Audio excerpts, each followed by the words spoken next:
একটা গ্রামে দিশা নামের একটা মেয়ে নিজের বুড়ো মা বাবার সাথে থাকত। দিশার মা বাবা ভেজ পোলাওয়ের ঠেলা লাগিয়ে বিক্রি করত। দিশা একটা 20 বছরের মেয়ে ছিল যে সারা দিন বইয়েই ডুবে থাকত। একদিন তার মা অনিতা দিশাকে বলে ওঠে, তুই সারা দিন বইয়েই ডুবে থাকিস, একটু আধটু মায়ের কাজে সাহায্য করে দে, বিয়ের পরে এটা তোর কাজেই আসবে। কি সব কথা বলছো মা? বাড়ির সমস্ত কাজকর্ম করতে তো জানি, আর আমি তোমার কাছে রান্নাও তো শিখেছি। দিদা তো আমার হাতের খাবারের খুব প্রশংসা করত। আমি তোকে ভালো করে চিনি, কিন্তু সারা দিন বইয়ে ডুবে থেকে কি বা পাবি? আজ পর্যন্ত পড়াশোনা করে স্ত্রীরা কিছু পেয়েছে? অবশেষে তো তাকে বিয়ে করে রান্না বান্নাই করতে হয়। এরকম নয় মা, যদি আমি সারা দিন বইয়েই ডুবে থাকি তার পেছনেও কারণ রয়েছে। বই আমাদেরকে অনেক কিছু শেখায় মা, আর জীবনে কিছু বড় করতে চাই আমি। দিশার কথা শুনে অনিতা দিশাকে কিছু বলতেই যাচ্ছিল, তক্ষুনি ওখানে দিশার বাবা চলে আসে। আরে আমার মেয়ে দীক্ষা একদম ঠিক কথাই বলছে। অনিতা, ও পড়াশোনা করুক না। আমি তো এটাই বলতে চাইছিলাম গো, যে দিশাকে পড়াশোনা করিয়ে চাকরি করাবো নাকি? অবশেষে তো বিয়েই করাবো না। এরকম করে ভাবতে নেই অনিতা। যদি দীক্ষা ভালো করে শিক্ষাটা লাভ করে, তাহলে ও শিক্ষা দিয়ে অনেক লাভ পাবে, তাই না? ও নিজের স্বামীর ওপরে বোঝ হবে না। আর এমনি আজকালকার দিনে মেয়েরা কি পুরুষদের থেকে পেছনে রয়েছে? আরে পুরুষের পায়ে পা মিলিয়ে চলছে তারা।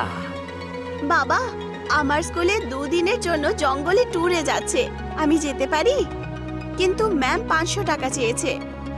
মা, আমি তোমায় কখনো বারণ করতাম না, কিন্তু তুমি তো জানোই যে আজকালকার দিনে ব্যবসা কত খারাপ হচ্ছে। আমি তোমার স্কুলের ফিসটাও কত কষ্ট করে দিতে পারি। ট্যুরে যাওয়ার জন্য যে স্কুলের সংস্থা তোমার কাছ থেকে কিছু পয়সাও তো চেয়েছে, তাই না? যেটা এই সময় আমার কাছে নেই মা। তোমার মুখটা দেখে বুঝতে পারছি তোমার খুব দুঃখ লেগেছে, তাই না? তোমার মুখটা দেখে সত্যি আমার খুব কষ্ট হচ্ছে মা। তুমি চিন্তা করো না মা, কালকে আমি কারুর কাছ থেকে পয়সা চেয়ে নিয়ে এসে তোমাকে দিয়ে দেব। বাবার কথা শুনে দিশা খুশির চোটে পাগল হয়ে যায়। এটা কি গো, এখন মেয়ের জন্য পয়সা উধার নেবে? আরে কোনো ব্যাপার না, মেয়েটা পড়াশোনা করতে পারলে তো ও আগামী দিনে অনেক বড় হবে, আমাদের পাশে থাকবে। কিন্তু পরশু আমাদেরকে বাড়ির ভাড়া দিতে হবে যে। পরের দিন রমন আবার নিজের ঠেলা নিয়ে বাস স্ট্যান্ডের কাছে চলে যায়, আর ও এটাই ভাবতে শুরু করে যে সে টাকা কার থেকে উধার চাইবে। তক্ষুনি সে দূর থেকে গ্রামের প্রধানকে আসতে দেখে, যিনি তার কাছেই আসছিলেন। নমস্কার নমস্কার প্রধান মশাই। আরে আরে নমস্কার নমস্কার নমস্কার। তা বলো, কেমন আছো তুমি? তো ব্যবসা কেমন চলছে তোমার? বাজারের অবস্থা খুবই খারাপ প্রধান মশাই। আগে পোলাও বিকেলের মধ্যে বিক্রি হতো, কিন্তু এখন তো কখনো কখনো যেমনকার পোলাও সেরকমই পড়ে থাকে, তাই না? খুবই সমস্যা আমার। আরে আরে রমন, আজকাল হলো চাইনিজ ফুডের যুগ। এখানে নানা রকমের খাবার তৈরি হচ্ছে, আর তুমি মানে এর মধ্যে তোমার এই দেশি পোলাও আর কে খাবে বলো তো? গ্রামের দশা এখন আর আগের মতো নেই ভাই। গ্রামের লোকজনও তো আগের থেকে পাল্টে গেছে।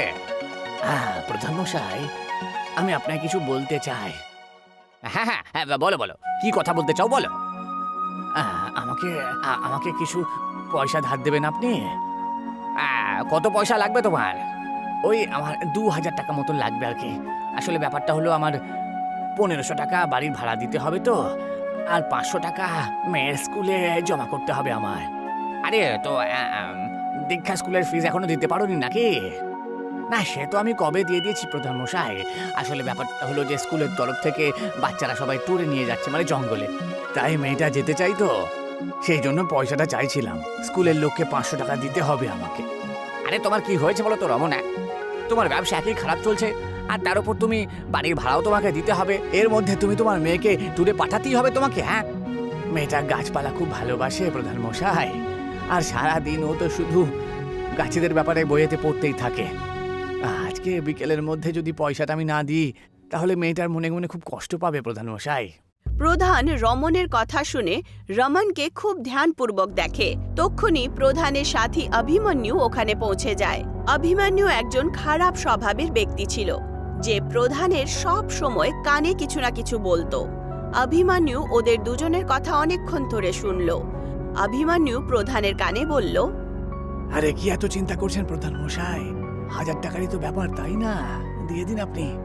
আর এমনিতেই ও ঠেলা গাড়িটা 10,000 টাকা দাম হবে, তাই না? এই সময় ওর ব্যবসা একেবারেই ভালো চলছে না। ও আপনার পয়সা ফেরত দিতে পারবে না। পয়সার বদলে ওর ঠেলা গাড়িটা আপনি নিয়ে নেবেন। পুরো 8,000 টাকার লাভ হবে আপনার, তাই না? অভিমন্যুর কথা প্রধানের মাথায় বসে যায়। তা তুমি এই পয়সা কবে ফেরত দেবে আমাকে? হ্যাঁ প্রধান মশাই, মাত্র আমাকে 2 মাস সময় দিন, তাহলে দিয়ে দেব। তার আগে আমি কত পয়সা আপনার কাছ থেকে নিয়েছি, তাই না? কিন্তু সব সময় পয়সা তো ফেরত দিয়েছি। আরে সেই সময়ের ব্যাপারটা একেবারেই আলাদা ছিল, কিন্তু এই সময়ের ব্যাপারটা একেবারেই আলাদা। আমি ঠিক বুঝলাম না প্রধান মশাই। আরে দেখো রমন, আজকালকার ব্যবসা তো সবারই খারাপ চলছে, তাই না?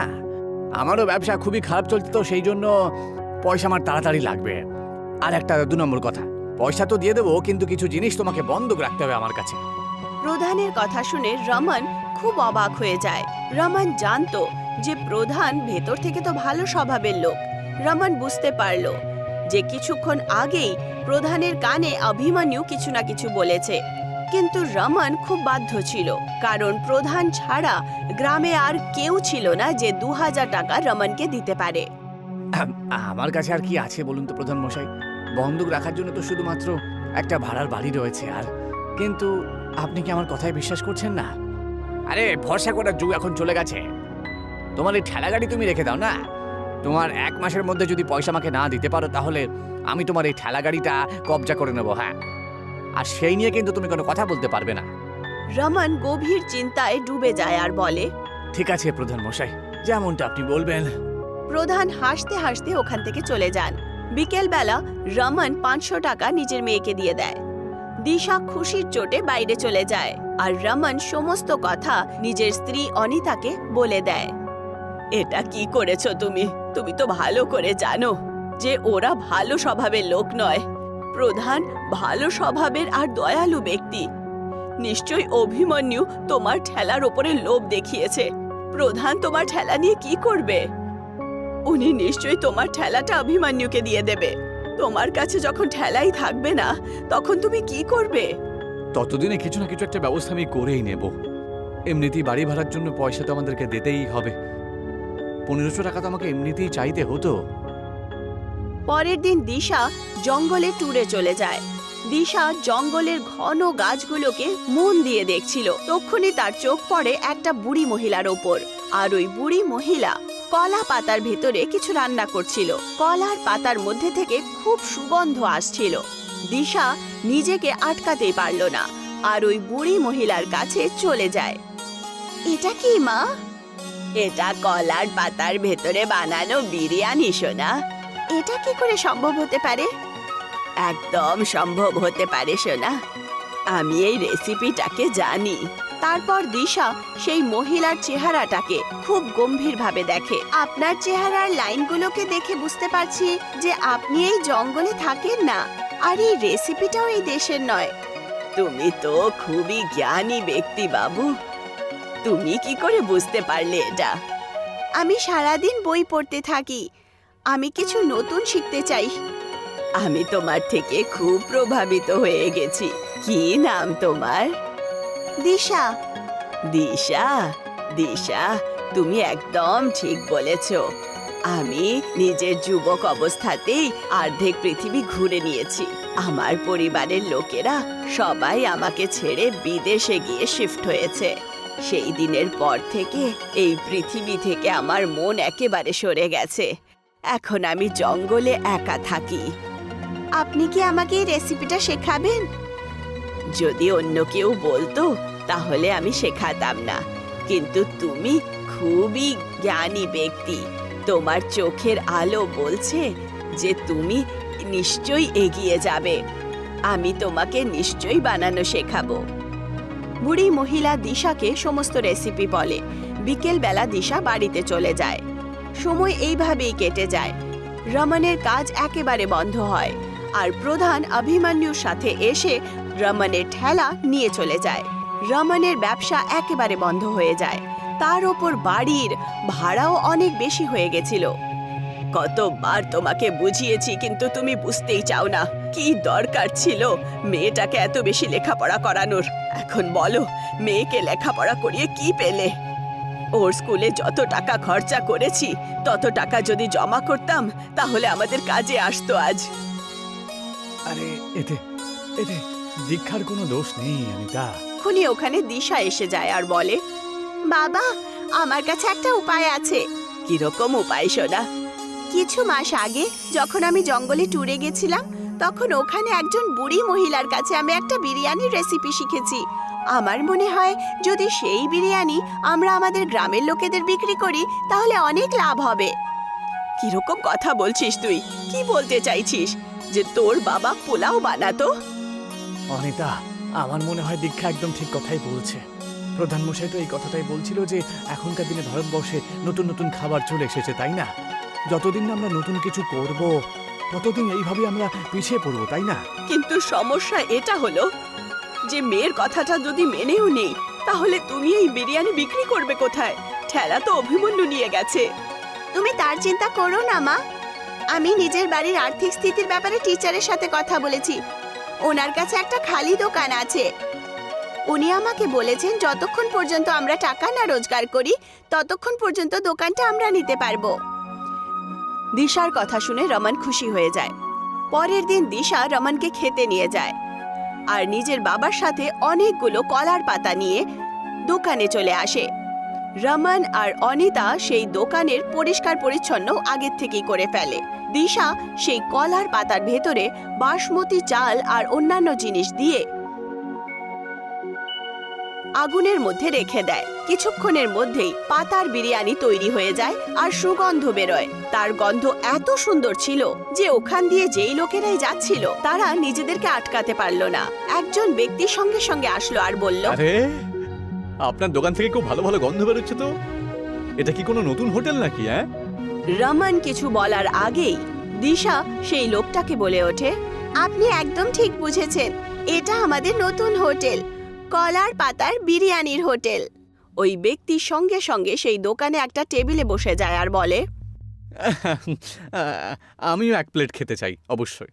দিশা তাকে গরম গরম বিরিয়ানি এনে দেয়। ওই ব্যক্তিটা দেখতে দেখতেই বিরিয়ানির 4-5 প্লেট খেয়ে নেয়। দারুণ লাগলো আমার। তা কত হলো? 2000 টাকা। ওই লোকটা হাসি খুশি 2000 টাকা দিশাকে দিয়ে দেয়। ওই লোকটা শহরে থাকতো আর একজন ফেমাস ইউটিউবার ছিল। আরে এই ধরনের খাবার আমি আমার জীবনে প্রথমবার খেয়েছি। আমার তো মনে হয় না ভারতে অন্য কোথাও তৈরি হয়। আপনার যদি কোনো আপত্তি না থাকে আমি কি আপনার একটা ফটো কলার পাতার বিরিয়ানির সাথে সোশ্যাল মিডিয়াতে পোস্ট করতে পারি কি? হ্যাঁ নিশ্চয়ই, এতে তো আমাদের হোটেলেরই লাভ হবে।